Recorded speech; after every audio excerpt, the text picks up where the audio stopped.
Lucy ना सुसूला गेली आहे. तिला मी किती आवाज देते ती येत नाही, कारण का तिला पाय पुसायचे. म्हणजे किती किती ती हुशार आहे ना, एवढं किती येते का. अय येते, थांब थांब तिथंच थांब, तिथंच थांब. मी बोलवलं तेव्हाच आली, कारण का तिचे पाय मी पुसले होते.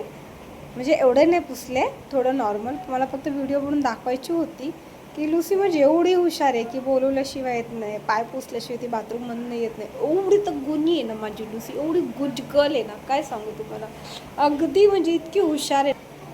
असं स्वतःहून म्हणजे ती येणार नाही, काय घाण करणार नाही. घर आपण वस्तू खूप तोडते, वस्तू ते एवढ्या खाते ना, एवढं त्या वस्तूचं नुकसान कधी मी पण तोड धुतलं एवढं हे करते ना. तर मग ती मासूम सारखी बसली ना, तिला माहिती आहे म्हणून आपले पाय पुसेल स्वच्छ, तेव्हाच ती हे कर. आणि आमची तेवढी गरमी वाढलेली आहे ना, ती हाफ हाफ हाफ करते. वरती पत्र्याचं घर म्हणजे लुसीला खूप त्रास होतो, खूप गरमीचा त्रास होतो. त्याच्यासाठी मला स्वतःचं घर घ्यायचं आहे माझ्या लुसीसाठी. त्यांनी पण तुम्ही मला प्लीज सपोर्ट करा, माझ्या चॅनलला लाईक करा, सबस्क्राईब करा. बाय.